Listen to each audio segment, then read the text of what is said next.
मेजबानी कर रहा है। चलिए बढ़ते हैं आगे। प्रदेश के 4 जिलों में पंचायती राज के चुनाव हो रहे हैं। आज दूसरे चरण के लिए वोटिंग चल रही है। आप अपने टीवी स्क्रीन पर कोटा, बारां, करौली और श्रीगंगानगर में वोटिंग की 4 तस्वीरें देख रहे हैं। लोगों में उत्साह है, बूथ पर कतारें लगी हैं। कोविड प्रोटोकॉल का भी ध्यान रखा जा रहा है।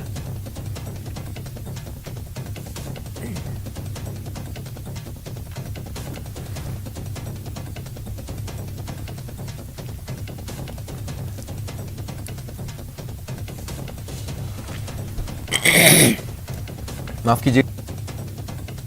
तो पंचायत चुनावों के दूसरे चरण के तहत आज 4 जिलों में वोटिंग चल रही है और तस्वीरें आपके टीवी स्क्रीन पर हैं। अब तक मतदान शांतिपूर्ण रहा है। जब तक मतदान चले, प्रशासन के लिए ये चुनौती रहेगी इस स्थिति को बरकरार रखना, बनाए रखना। बहरहाल मतदाता सुबह से ही घरों से बाहर निकल पोलिंग बूथ्स पर पहुंचकर अपने मताधिकार का इस्तेमाल करते नजर आ रहे हैं। इसमें अच्छी खासी संख्या में युवा, बुजुर्ग और महिलाएं भी आपको नजर आएंगी।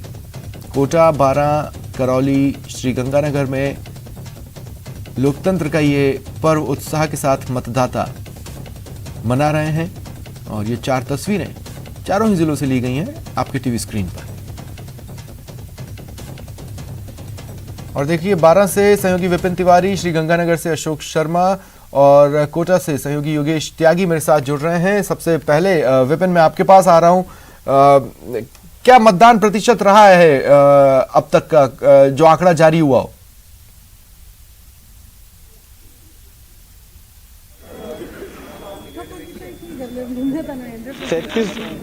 प्रतिशत जो है मतदान वो जिले में हो चुका है और अभी भी जो है मतदान केंद्रों के बाहर भारी भीड़ लगी हुई है।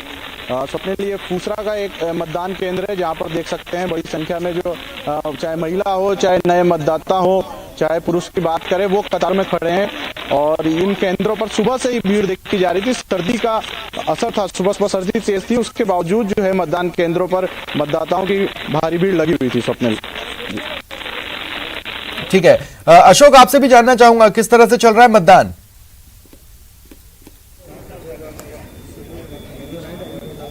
देखिए स्वप्निल जी, मतदान की यदि बात करें तो मतदाताओं में अलसुबह से ही खासा उत्साह दिखाई दे रहा है। हालांकि अलसुबह थोड़ा सा सर्दी का मौसम था और सर्दी के मौसम की वजह से जो पोलिंग परसेंटेज थी वो थोड़ी कम देखने को मिली। लेकिन जैसे जैसे दिन आगे बढ़ रहा है, धूप खिलने लगी है, पोलिंग परसेंटेज भी काफी हद तक इंप्रूव होती हुई दिखाई दे रही है। दोपहर 12 बजे तक जो हमारे पास आंकड़ा है वो 28.6760% है, यानी कि तकरीबन 30% मतदाताओं ने अपने मताधिकार का उपयोग कर लिया है। और अभी भी यदि हम आपको पोलिंग बूथ की पिक्चर्स दिखाएं तो लगातार मतदाताओं का आने का जो सिलसिला है वो लगातार जारी है और मतदाता अपने वोट को कास्ट कर अपने स्थानीय मुद्दों को लेकर अपने एक सुटेबल उम्मीदवार चुनने के प्रयास किए जा रहे हैं। हालांकि कोरोना प्रोटोकॉल की पालना के लिए भी स्पष्ट निर्देश दिए गए थे। वो थोड़ी मास्क वाली जो पोजीशन थी वो तो कहीं ना कहीं साबित होती हुई दिख रही है, लेकिन जो सबसे खास बात थी सोशल डिस्टेंसिंग, वो कहीं ना कहीं अवॉइड होती हुई दिख रही है। बिना मास्क के किसी भी मतदाता को प्रवेश नहीं दिया जा रहा है मोटे तौर पर, लेकिन सोशल डिस्टेंसिंग की पालना कर पाना कई बार जब मुश्किल हो जाता है, जब मतदाता बहुत ज्यादा मतदान करने के लिए आ जाते हैं। हमारे साथ नजर बनाए रखें। योगेश, आपके पास आ रहा हूं इस सवाल के साथ, किस तरह से चल रहा है मतदान?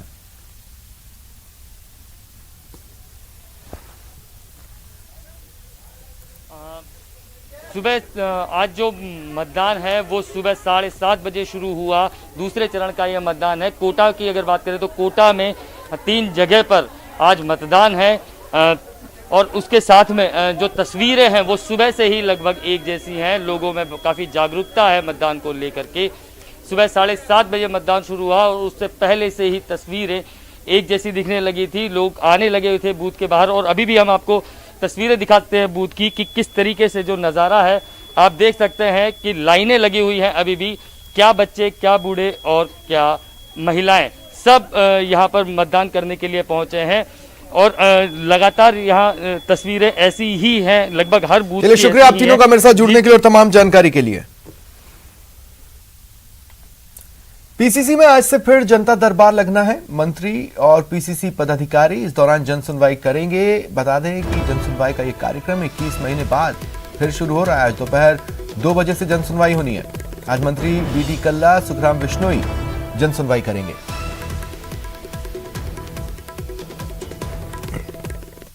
आशीर्वाद दे करके सर आंखों पे बैठा के सरकार बनाई है, तो उन लोगों के काम होने चाहिए सरकार में। तो निश्चित रूप से सेक्रेटरीट में तो जाते ही जाते हैं, लेकिन प्रदेश कांग्रेस कमेटी में भी सोम मंगल बुध हर महीने का जो सोम मंगल बुध है उसको हम लोग जनता दरबार लगवाएंगे और वहां पर मंत्री दो मंत्री आएंगे सर, और पहले जनता की समस्याएं सुनेंगे और उसका समाधान करेंगे। तो सर देखिए, आज से जन सुनवाई होनी है। दरअसल हाल ही में कांग्रेस ने अपने तमाम मंत्रियों को ये टास्क दिया है कि एक बार फिर जन सुनवाई शुरू करें ताकि लोग पहुंचें, उनकी समस्याओं को सुनें, उसका निस्तारण करें, ताकि लोगों को अपने बीच सरकार के होने का एहसास हो। दिन भी निर्धारित किए गए हैं। सोमवार, मंगलवार और बुधवार को कांग्रेस जन सुनवाई करेगी। ऐसे समझ लीजिए कि आज से बोहनी हो रही है, आज से शुरुआत हो रही है। आज मंत्री बीडी कल्ला जन सुनवाई करेंगे और साथ ही सुखराम बिश्नोई जन सुनवाई करने वाले हैं। तो पीसीसी में तैयारियां कर ली गई हैं। 2 बजे से जन सुनवाई शुरू होगी।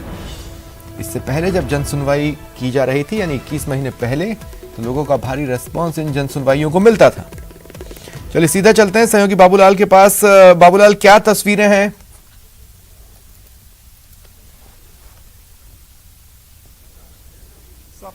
जन सुनवाई के लिए लोगों के आने का सिलसिला जारी है। मंत्रियों का इंतजार इस वक्त यहाँ पर हो रहा है प्रदेश कांग्रेस कार्यालय में। मंत्री अभी जो है मंत्रिपरिषद की बैठक से जैसे फ्री होंगे उसके बाद में यहाँ पर आएंगे और फिर जनता की सुनवाई करेंगे। लेकिन बड़े लंबे अरसे बाद में जन सुनवाई का दौर शुरू हुआ है। मंत्री यहाँ पर बैठेंगे, लोग अपनी फरियाद सुनाएंगे और लोगों को किसी न किसी रूप में राहत जरूर मिलेगी। पूर्व मंत्री हरिमोहन शर्मा भी इस जन सुनवाई का हिस्सा रहेंगे। हरिमोहन जी, किस तरह की कोशिश है आप लोगों की? दूर दराज से प्रदेश के किसी भी हिस्से में अगर कोई परेशान है तो पीसीसी में आकर मंत्री दरबार में अपनी बात बताएगा तो उसको राहत देंगे। कैसे सुनवाई होगी?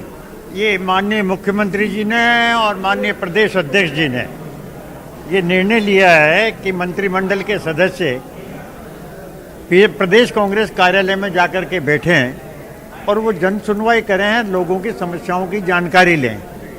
आज पहला दिन है इस जन सुनवाई का। इसमें हमारे शिक्षा मंत्री बीडी कल्ला साहब और श्रम राज्य मंत्री यहाँ पर आएंगे और उनके विभागों से संबंधित जो भी जनता की अपेक्षाएं, आकांक्षाएं और जो समस्याएं हैं उनको वो सुनेंगे और उनका निस्तारण करने का प्रयास करेंगे। क्या प्रदेश की जनता को 3 साल पूरे होने का आप तोहफा दे रहे हैं, सौगात दे रहे हैं कि जिन मंत्रियों के बंगलों पर उनकी मुलाकात नहीं हो पाती वो सीधे यहाँ पर आएं और अपनी पीड़ा बताएं ताकि उनकी समस्याओं का समाधान हो जाए? मंत्रियों को भी मुख्यमंत्री जी ने निर्देश दे रखे हैं कि वो सोमवार, मंगलवार, बुधवार को लगातार अपने कार्यालयों पर जन सुनवाई करें, अपने निवास पर जन सुनवाई करें। और इसके अतिरिक्त ये एक नया कार्यक्रम आरंभ किया है कि प्रदेश कांग्रेस कार्यालय के माध्यम से मंत्री वहाँ पर जाएं, आम जन से संपर्क करें, आम जन के दुख दर्दों को वो समझें और अपने अपने विभागों से संबंधित समस्याओं का तत्काल निराकरण करें और आगे ये विश्वास पैदा करें कि ये सरकार जन सुनवाई करके लोगों की समस्याओं का समाधान करने के लिए कृत संकल्प है। तो सरकार कुछ संकल्पित है लोगों की समस्याओं को दूर करने के लिए।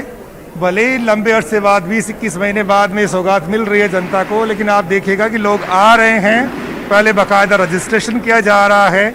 जो भी लोग आ रहे हैं पहले उनका नाम लिखा जा रहा है, उनकी परेशानी समझी जा रही है और फिर उनको जो है बैठने के लिए जगह दी जा रही है। मेरे साथ में जो रजिस्ट्रेशन करने वाले जो पदाधिकारी हैं पीसीसी के, उनसे बात करते हैं। अभी तक कितने लोग आ गए? रजिस्ट्रेशन कितनों का हो गया? सर ये है ना, अभी बीडी कल्ला जी के 25 आ गए रजिस्ट्रेशन और ये श्रम विभाग के इधर है।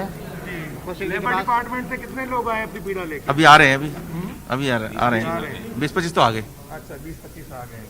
तो रेस्पॉन्स है पहले दिन। लोगों को लगता है कि मंत्रियों के यहाँ जाएंगे तो जरूर उनकी बात सुनी जाएगी। दूर दराज से आई भी जनता है जो अपनी तकलीफ लेकर के यहाँ पर आए हैं। आप कहाँ से आए हैं जी? बीकानेर से। बीकानेर से आए हैं। क्या पीड़ा लेके आए आप ही के? तो वहाँ के मंत्री जी से मुलाकात वहाँ हो नहीं पाई क्या? वहाँ नहीं हो पाई। हम यहीं पे आए हैं। हम पूरे लोक जुम्बिश कार्मिक हैं और चलिए, शुक्रिया लगातार बाबूलाल हमारे साथ जुड़ने के लिए और समय- तमाम जानकारी के लिए। और बड़ी खबर सुन लीजिए, राहुल गांधी पर रार जारी है मरुधरा में दोनों ही राजनीतिक दलों के बीच में। गुलाबचंद कटारिया ने राहुल गांधी से हिंदू होने का सबूत मांगा तो मंत्री कल्ला ने कटारिया पर हमला बोला। राहुल के हिंदू वाले बयान पर सियासी हमले का जवाब है कल्ला की। गुलाबचंद कटारिया को बहस की चुनौती सामने आई है।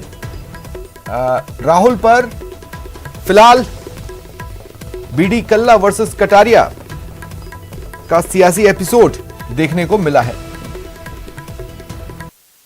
सबूत ये है कि वो जहाँ भी जा रहे हैं महादेव जी की पूजा करते हैं। कैलाश मानसरोवर गए थे कटारिया जी, आज तक गए हैं क्या कैलाश मानसरोवर? वो कैलाश मानसरोवर जाके कितने प्रूफ दूँ आपको? हमने स्वयं ने देखा है कि बांसवाड़ा में आए थे तो उन्होंने वहाँ पे माता जी के दर्शन किए थे, हम लोग सब साथ थे। अभी प्रियंका जी जो है काशी विश्वनाथ मंदिर के दर्शन करके आए थे। प्रधानमंत्री जी तो कुछ चंद क्षण रुके होंगे, कुछ मिनट रुके होंगे, उन्होंने 2.5 घंटे तक वहाँ अभिषेक किया है, पूजा की है। क्या प्रूफ चाहते हैं वो? हमसे प्रूफ चाहते हैं, उनको पूछो, अपने गिरेबान में जाके सोचो, हिंदू की परिभाषा देने बहस कर लें। जिस मुद्दे को आज आप उठा रहे हो तो आप अपने से जो वरिष्ठ आपके भी पार्टी के और आपके परिवार के लोग रहे हैं उनको शायद ये ज्ञान नहीं था कि हिंदू क्या होता है, हिंदूवादी क्या होता है। वो आज आपने पहली बार बताया है और आप अपने आप को हिंदू बता रहे हो। तो मुझे केवल इतना ही बता दो कि आपकी 3 पीढ़ी ने हिंदुओं का त्यौहार दीपावली है, रक्षाबंधन है, होली अपने घर में कभी मनाई हो और कोई फ़ोटो हो तो वो कम से कम लोगों को डाल दो, जिससे ये पता लगे कि आप हिंदू वास्तव में होकर के हिंदुओं के तीज त्यौहार मनाते हो, तो उससे कम से कम लोगों की जानकारी मिल जाए। वाड़ा में इन्वेस्टमेंट समिट की शुरुआत होनी है। ग्लोरिया इन होटल में समिट का आयोजन 70 कंपनियों के साथ इस दौरान MOU किया जाएगा। 4000 करोड़ रुपए का MOU होना है। इससे भीलवाड़ा में रोजगार के नए अवसर खुलेंगे। 18,000 युवाओं को रोजगार मिल सकता है।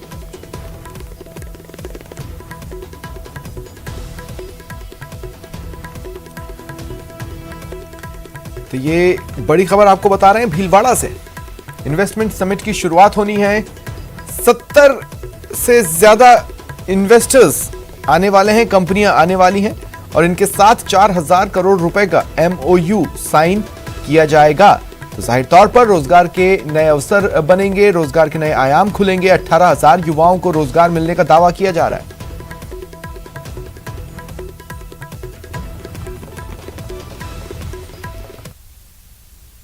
फिलहाल इतना ही। नमस्कार।